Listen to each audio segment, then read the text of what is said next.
Olá pessoal, tudo bem? Estamos aqui para mais um vídeo, desta vez falando sobre os pré-socráticos, começando aí pelo meu xará, Tales de Mileto. Se você ainda não viu o vídeo anterior que nós divulgamos sobre a questão da origem da filosofia, também do pensamento filosófico, do Arré, acompanhe conosco, também pode ver este outro vídeo que nos auxilia aí na nossa reflexão filosófica.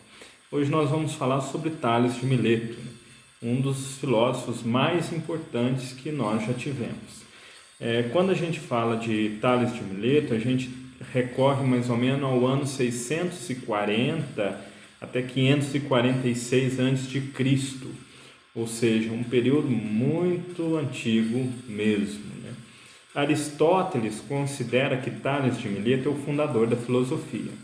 Porque, conforme nós vimos no vídeo anterior, Tales de Mileto foi capaz de romper com a explicação mitológica da realidade, dos fenômenos da natureza, da origem das coisas e colocar ali uma explicação racional. Para ele, o arré, princípio fundamental, organizador, onde todas as coisas passam e são constituídas por ele, né, o grande motor que dá origem a tudo, para ele é a água, né?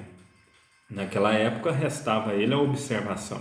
Então, observando a realidade, aquilo que ali existia, ele via que na respiração humana, nos seres vivos, nos animais e plantas, e também o corpo humano, sem ter o dado da anatomia, que não sei, mais de 70% de água, ele percebeu que a água era necessária à vida.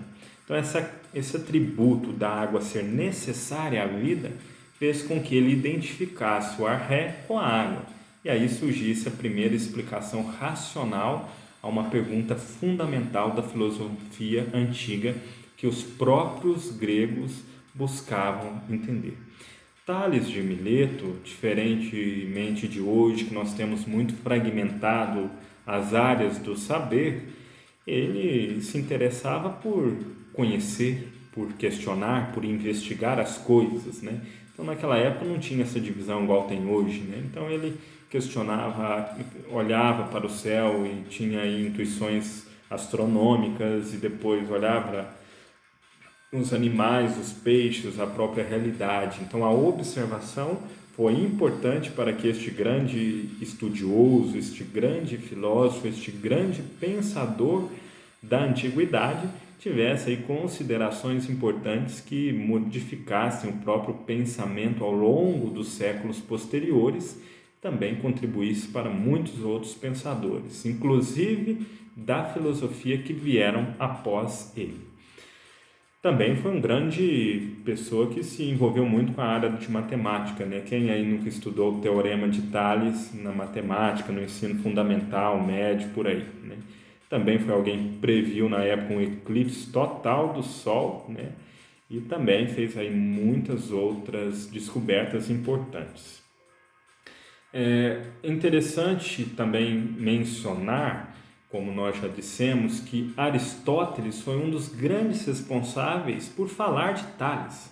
A gente não tem aí obra escrita, nenhuma documentação, nenhum documento que possa falar para nós sobre ele, quem foi o que escreveu, os seus principais pensamentos e tudo. Aristóteles, que olhando ali, investigando seus dados e escritos de filósofos anteriores, ele acredita que Tales fez uma ruptura muito importante com o mito, né? Ao identificar o arré com a água, né? Um princípio fundamental de todas as coisas. Isso foi tão importante que Aristóteles que deu essa fama de Tales aí de ser o primeiro filósofo, o primeiro pensador da filosofia. Porque como nós vimos no vídeo anterior, foi Tales o responsável por dar essa ruptura com as explicações mitológicas dos fenômenos da natureza e também da origem do mundo, né? Perguntas que seguem até hoje, né, a cada um de nós e também aos amantes da filosofia, não é mesmo? Então, Tales também tinha essa ideia, né, do arré, do princípio que dá o dinamis, a dinamis para a realidade, que dá o movimento que organiza todas as coisas. Antes eram os deuses, né, que dava isso, né? Então, seres inanimados, que a própria explicação mitológica identificava, né? Caos, que era um deus, que que existia a desorganização do universo, vieram os outros deuses, né? Então as explicações antropológicas das primeiras comunidades, também de muitas comunidades atuais, passam pela explicação da criação dos mitos, para explicar os fenômenos da natureza e também a própria realidade presente. E aí, para Tales, o mundo todo é animado. Animado no sentido de ter movimento, de estar aberto à capacidade de mudança e de essa mudança ser visível e apreendida pelos próprios sentidos. Então foi uma novidade muito grande que Tales fez ao dar explicações da própria natureza para as indagações acerca dos próprios fenômenos da natureza. Então, para Tales, o princípio fundamental é a água, aquilo que mais se fala, que nós já sabemos, né? Em que nós devemos também entender que a busca do sentido racional implícito nessa explicação é aquilo que dá relevância a ela, não o fato de ser água, mas a forma a qual este tipo de pensamento rompe com o pensamento da época e abre novas perspectivas filosóficas a cada um de nós. Um exemplo que ele dava é que as sementes são úmidas, né? Então, essa própria umidade, a água presente ali, a água da semente que passa por todo o período da planta e termina ali na umidade da planta. Então, o ciclo da água é esse movimento que dinamiza, que gera, né, e que produz todas as coisas. E vamos ver então, né, na obra Metafísica de Aristóteles, brevemente, um trecho de como que Aristóteles fala e de Tales e também daquilo que foi a filosofia de Tales de Mileto. A maior parte daqueles que filosofaram pela primeira vez pensavam que o princípio de todas as coisas era somente de ordem material. De fato, eles afirmam que aquilo de que todos os seres são constituídos, do qual se originam e no qual se extinguem, é o elemento e princípio dos seres, pelo fato de constituir uma realidade que permanece idêntica mesmo nas transmutações das suas afeições. Por esse motivo, acreditam que nada é gerado e nada é destruído, posto que uma tal realidade se conserva sempre. Esse aí é o princípio básico da conservação, da produção, da própria natureza que gera e não é capaz de destruir-se a si mesma, mas conservar-se. São as filosofias naturalistas, que até hoje existem. Eu vou dar uma explicação natural para fenômenos naturais. E que depois, posteriormente, né, a gente trazendo esse tipo de reflexão para séculos posteriores, para a Idade Moderna, para o mundo pós-contemporâneo e por aí vai, a gente consegue linkar outros tipos de argumentos que facilitam a nossa compreensão. E aí Aristóteles continua: não costumamos falar que Sócrates é gerado em sentido absoluto ao se tornar belo ou músico, muito menos dizemos que ele morre ao perder essas características. Pelo simples fato de o substrato, neste caso o próprio Sócrates, continuar existindo, também devemos dizer que não se corrompe em sentido absoluto nenhuma das outras coisas. Efetivamente, deve haver alguma realidade natural, só uma ou mais do que uma, da qual derivam todas as outras coisas, enquanto aquela continua a existir imutável.